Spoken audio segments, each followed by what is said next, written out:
Bismillahirrahmanirrahim. Assalamualaikum warahmatullahi wabarakatuh.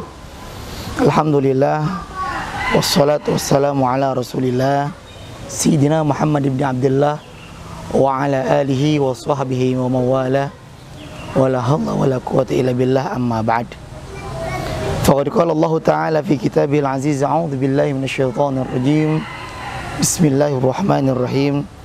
Ya ayyuhalladzina amanu kutiba alaikumus syiyam kama kutiba alal ladzina min qablikum la'allakum tattaqun. Wa qala Rasulullah sallallahu alaihi wasallam, man shoma ramadhana imanan wa ihtisaban ghufira lahu ma taqaddama min dhanbihi. Shadaqallahul azim wa sadaqa rasuluhun nabiyyul habibul karim wa nahnu ala dzalika minasyahidin wasyakirin walhamdulillahi rabbil alamin. Para pemirsa Limar TV dimanapun Anda berada, puji syukur alhamdulillah kita panjatkan kepada Allah Subhanahu wa Ta'ala atas segala limpahan nikmatnya, sehingga alhamdulillah dengan nikmat-nikmat yang Allah berikan kepada kita, kita bisa berjumpa kembali di bulan yang penuh berkah ini, di bulan yang penuh dengan rahmatnya Allah, di bulan yang penuh dengan maghfirahnya Allah Subhanahu wa Ta'ala. Mudah-mudahan di bulan yang penuh barakah ini dan penuh rahmat ini, kita senantiasa mendapatkan rahmat Allah, mendapatkan inayah dan taufik dan hidayah Allah Subhanahu wa Ta'ala, sehingga kita keluar dari bulan Ramadan ini dalam keadaan faizin, orang-orang yang berhasil, dan al-aidin, orang-orang yang kembali kepada Allah Subhanahu wa Ta'ala. Dalam artian kita keluar dari bulan Ramadan ini, seluruh dosa-dosa kita diampuni oleh Allah Subhanahu wa Ta'ala. Salat dan salam senantiasa kita curahkan pada baginda Rasulullah sallallahu alaihi wasallam serta kepada keluarganya, para sahabatnya, dzurriyyahnya. Mudah-mudahan kita mendapatkan syafaatnya beliau di hari kiamat nanti. Amin amin ya rabbal alamin. Para pemirsa Limar TV budiman dimanapun Anda berada, di bulan Ramadan ini Allah Subhanahu wa Ta'ala telah mewajibkan kepada kita ibadah, yang mana ibadah ini adalah 1 tahun sekali, yaitu bulan Ramadan, berpuasa di bulan Ramadan. Dan dalam menjalankan ibadah puasa ini banyak hal-hal yang diwajibkan, hal-hal yang disunahkan, dan bahkan hal-hal yang diharamkan dan makruhkan. Dalam kesempatan kali ini saya akan sedikit mengupas tentang hal-hal yang dimakruhkan dalam menjalani ibadah puasa. Sebelum kita membahas tentang hal-hal yang dimakruhkan dalam menjalani ibadah puasa, kita harus terlebih dahulu mengetahui apa itu pengertian makruh menurut para ulama-ulama.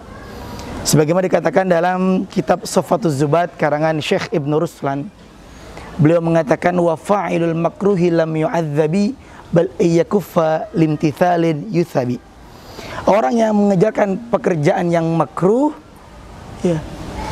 lam yu'adzabi, dia tidak akan diadab, artinya tidak berdosa mengerjakannya. Namun bal iyakuffa limtithalin yuthabi, akan tetapi jika dia menjauhi pekerjaan makruh tersebut karena perintah Allah Subhanahu wa Ta'ala, maka dia akan dapatkan pahala di Allah Subhanahu wa Ta'ala. Kemudian makruh ini juga terbagi menjadi 2. Ada yang disebut dengan makruh litanzih dan makruh litahrim. Apa sih yang dimaksud dengan makruh litanzih itu? Makruh tanzih itu adalah ma thabatat bidalilin yahtamilu at-ta'wil, yaitu sesuatu yang ditetapkan dengan dalil namun yahtamilu ta'wil, bisa mengandung ta'wil. Adapun makruh litahrim, pengertiannya adalah ma thabata bidalilin qat'iyyin la yahtamilu ta'wil min kitabin au sunnatin au ijma'in au qiyasin, yaitu sesuatu yang ditetapkan dengan dalil qat'i yang tidak mengandung takwil, baik dalil qat'i tersebut yang bersumber daripada Al-Quran maupun sunnah, ijma' ulama, dan qiyas. Maka kita bisa mengambil sebuah kesimpulan bahwa makruh ini terbagi menjadi 2, ada makruh tahrim dan ada makruh litanzih. Maka di sini kita akan sedikit membahas tentang makruh litanzih yang ada di dalam menjalankan ibadah puasa. Sebagaimana disebutkan dalam beberapa kitab yang saya ambil dan saya kutip dari beberapa kitab. Yang pertama adalah kitab Hasyiah Asy-Syarqawi karangan daripada Imam Asy-Syarqawi, dan Hasyiah Al-Baijuri karangan Syekh Ibrahim Al-Baijuri. Di situ disebutkan bahwa salah satu makruh ya menjalankan ibadah puasa adalah al-alku, yaitu mengumpulkan atau menelan air ludah, air riak. Ya. Di mana ilatnya adalah yajma'ul rik, ya, mengumpulkan air ludah. Kalau kita kumpulkan terlebih dahulu sehingga banyak, kemudian kita telan, maka hukumnya batal puasa kita. Namun ketika itu kita menelan ludah kita ya, dengan jumlah yang tidak banyak, maka hukumnya adalah makruh. Sekali lagi di sini adalah makruh litanzih. Ya. Kemudian yang kedua adalah al-musyatamah. Itu mencela, saling mencela satu sama lain. Di mana ya, dikatakan dalam kitab Asy-Syarqawi bahwa mencela di sini ya, dari segi puasa itu makruh hukumnya. Namun min haitsul idza, kalau ditinjau daripada gangguan atau mengganggu orang lain, maka hukumnya haram. Bahkan disebutkan amma fi muqabalati syatmil ghairi fa in kana yata'adza hurrimat wa illa fala. Bal tukrah. Adapun ketika mencela orang lain, jika celaan tersebut mengganggu orang lain, mengganggu orang tersebut, maka hukumnya haram. Maka jika tidak mengganggu, artinya saling mencela namun tidak menyakiti satu sama lain, maka hukumnya makruh. Ya. Bahkan dalam satu hadis disebutkan Rasulullah SAW bersabda, as-siyamu junnatun. Ya. Fa in kana ahadukum sha'iman fala yarfuth wala yujahhil. Apabila di antara kalian berpuasa, kata Rasulullah, maka fala yarfuth, tidak boleh saling mencela atau mengumpat atau mengatakan sesuatu yang kotor. Wala yujahilan, tidak boleh menganggap orang itu lain bodoh, artinya mencela orang lain. Fa ini mru'un, apabila ada seseorang qatalahu, memengarangi kita, memusuhi kita, au syatamu, atau mencela kita, falyaqul inni shaimun, maka katakanlah aku dalam keadaan berpuasa. Kemudian yang ketiga daripada makruh-makruhnya puasa adalah takhiru fitrin, itu mentakhir, menunda berbuka puasa. Di mana salah satu sunnah dalam puasa adalah ta'jil fitr, yaitu bersegera puasa, berbuka puasa. Ketika sudah masuk waktu berbuka puasa, maka dianjurkan dan disunahkan untuk bersegera berbuka. Ya. Namun kebalikan dari itu adalah makruhnya. Ketika kita mentakhirkan tanpa sebab, tanpa ada uzur, maka hukumnya menjadi makruh. Dalam hadis Rasulullah SAW disebutkan, la tazalu ummati bi khairin ma'ajjadul fitra. Umatku senantiasa dalam suatu kebaikan selama dia senantiasa mendahulukan atau mempercepat atau menyegerakan berbuka puasa.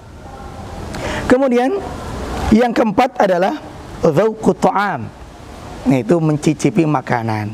Walaupun tidak membatalkan puasa, namun di sini termasuk daripada makruh. Ya, hukumnya makruh ketika kita mencicipi makanan ya, yang mana dalam keadaan berpuasa. Tidak membatalkan puasa, namun ketika kita mencicipi makanan, maka hukum daripada mencicipi makanan tersebut hukumnya menjadi makruh. Kemudian yang selanjutnya adalah ihtijam, yaitu berbekam. Ya. Bahkan dalam satu hadis disebutkan aftaral hajimu wal mahjum, telah batal puasa orang yang membekam dan orang yang dibekam.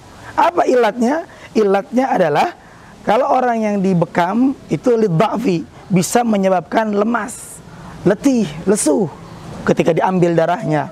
Adapun orang yang membekam, kenapa bisa dimakruhkan, bahkan dikatakan aftara, ya dia dikatakan telah batal puasanya? Ilatnya adalah karena zaman dulu tidak ada alat bekam yang khusus seperti zaman sekarang. Jadi zaman dulu ketika mengambil darah tersebut itu dengan disedot mulutnya, ya, disedot menggunakan mulut. Ya.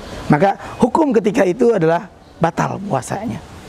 Namun al-mu'tamad, yaitu menurut pendapat ulama yang mu'tamad adalah hukum berbekam itu adalah makruh.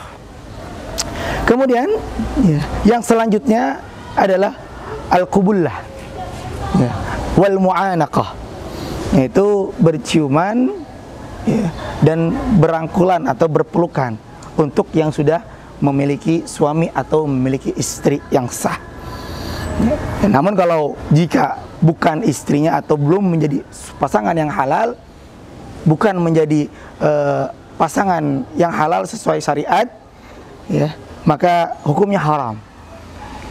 Dan kubulah di sini, ciuman di sini pun ya digarisbawahi oleh para ulama bukan di bibir, namun di selain bibir. Artinya di pipi, kemudian di dahi sebagai rasa sayang kita kepada pasangan kita. Namun di dalam kitab Asy-Syarqawi dan kitab Hasyiah Al-Baijuri disebutkan bahwa al-qubullah ini termasuk hal-hal yang dimakruhkan karena akan menimbulkan syahwat. Kemudian yang selanjutnya adalah dukhulu hammam. Itu masuk ke hammam. Hammam di sini banyak artinya. Kalau zaman dulu hammam diartikan adalah sebagai pemandian. Ya, tapi min ghairi hajah, tanpa ada hajah. Masuk ke kamar mandi tanpa ada hajah. Mungkin saat ini banyak orang-orang yang masuk ke kamar mandi dalam keadaan puasa untuk ya mendinginkan badannya. Tapi kalau itu niatnya maka hukumnya makruh. Karena tidak ada hajah. Kalau mungkin kita ke kamar mandi untuk mandi, kemudian untuk hal-hal yang memang kebutuhan kita, ya, maka hukumnya tidak makruh. Ya, boleh-boleh saja. Namun ketika tidak ada hajah masuk ke dalam kamar mandi, maka hukumnya menjadi makruh. Kemudian yang selanjutnya adalah nazarun lima yahillu bisyahwah. Melihat sesuatu yang halal bagi dia tapi dengan syahwat. Tadi sudah kita bahas bahwa suami istri sudah halal hukumnya, saling pandangan, memandang ya. Namun ketika dibarengi dengan syahwat ya, kemudian timbul syahwat, maka hukumnya menjadi makruh. Harus garis bawahi adalah sesuatu yang halal dipandang. Tapi kalau sesuatu yang haram dipandang, maka hukumnya pun menjadi haram. Kemudian yang selanjutnya adalah as-siwak ba'da zawal, yaitu bersiwak setelah tergelincirnya matahari. Ya. Jadi kalau tergelincir matahari, maka setelah itu kita dimakruhkan untuk bersiwak, untuk sikat gigi. Ya. Bersiwak di sini tidak hanya menggunakan siwak, bisa diartikan dengan arti-arti yang lain seperti sikat gigi, atau kita melakukan kumur-kumur menggunakan hal-hal yang memang bisa menghilangkan bau daripada mulut kita. Karena dalam satu hadis disebutkan la khalufu famis shaimi athyabu min rihil misik, bahwa mulutnya orang berpuasa itu lebih wangi daripada minyak misik di hadapan Allah Subhanahu wa taala. Memang kalau di hadapan manusia mulut kita terasa bau, tidak enak dicium. Namun ketika di pandangan Allah Subhanahu wa taala, bau tersebut adalah lebih wangi daripada misik. Maka para ulama berpendapat bahwa as-siwak ba'da zawal ya, itu hukumnya makruh. Sedangkan menurut Imam An-Nawawi, beliau memilih tidak makruh. Jadi menurut Imam Nawawi mempunyai pandangan bahwa siwak ba'da zawal itu tidak makruh. Kemudian ditambahkan dari makruh-makruh yang ada ini oleh Al-Habib Hasan Al-Kaf di dalam kitabnya At-Taqrirat As-Sadidah. Ya, beliau adalah salah satu murid daripada Al-Habib Zain bin Ibrahim bin Smith, salah satu faqih di kota Madinah Al-Munawwarah. Di dalam kitabnya beliau menambahkan tentang makruhatus shaum, yaitu adalah majjuma'in ba'dal iftar, yaitu kumur-kumur menggunakan air ya, setelah berbuka puasa. Dengan dalil tadi bahwa mulutnya orang yang berpuasa itu lebih wangi daripada wanginya misik. Kemudian beliau juga menambahkan al-ghusl bil inghimas, daripada makruh-makruhnya puasa adalah mandi dengan cara menyelam, seperti kita berendam atau kita berenang. Maka itu hukumnya menjadi makruh karena khawatir ada air yang masuk ke dalam jauf kita, ada air yang masuk ke dalam tubuh kita ya.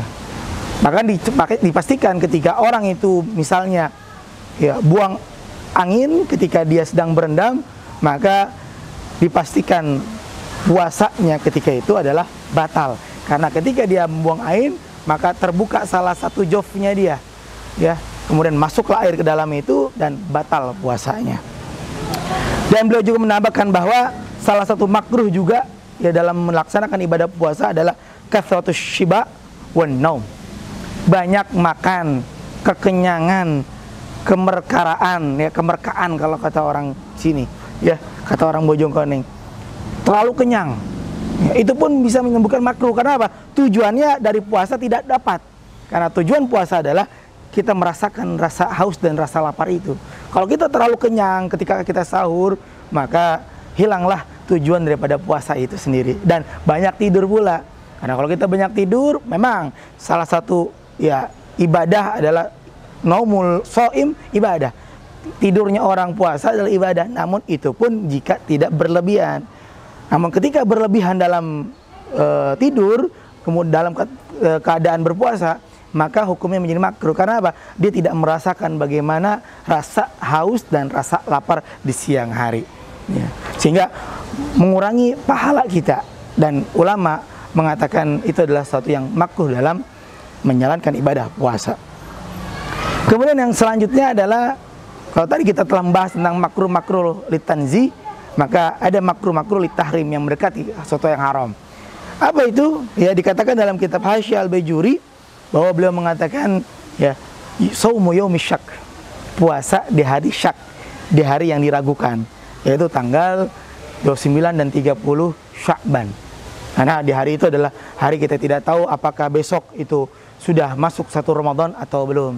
Maka untuk yang tidak terbiasa berpuasa, tidak dianjurkan untuk berpuasa, walaupun hari itu adalah hari Senin dan Kamis, ya puasa sunnah. Adapun kalau seseorang itu mempunyai utang, dia belum melaksanakan atau mengqadha puasanya, ya maka hukumnya boleh-boleh saja. Bahkan dianjurkan sebelum masuk bulan Ramadan, dia dianjurkan untuk menuntaskan ibadah puasa atau mengqadha ibadah puasa yang pada tahun lalu dia belum selesaikan. Jadi orang-orang yang tidak mempunyai puasa-puasa wajib, maka tidak dianjurkan untuk berpuasa. Itu pun bagi orang yang tidak terbiasa untuk melakukan ibadah puasa Senin Kamis. Kalau dia sudah biasa melaksanakan ibadah puasa Senin Kamis, maka hukumnya tidak masalah, tidak apa-apa, boleh, mubah. Tapi kalau misalkan dia tidak terbiasa berpuasa Senin Kamis, kemudian di hari syak itu dia berpuasa, maka hukumnya makruh. Dan makruhnya pun ini litahrim, makruh yang mendekati haram. Ya, itu saja mungkin yang kita bahas pada kesempatan kali ini terkait tentang hal-hal yang dimakruhkan dalam melaksanakan ibadah puasa. Mudah-mudahan yang sedikit ini ada manfaatnya dan berkahnya untuk kita semua, dan mudah-mudahan dalam menjalani ibadah puasa ini kita senantiasa diberikan taufik dan hidayah Allah Subhanahu wa taala, diberikan kekuatan oleh Allah Subhanahu wa taala sehingga kita bisa melaksanakan ibadah puasa ini dengan sempurna dan sesuai dengan syariat Islam. Ya. Kurang lebihnya mohon maaf. Billahi taufiq wal hidayah. Wassalamualaikum warahmatullahi wabarakatuh.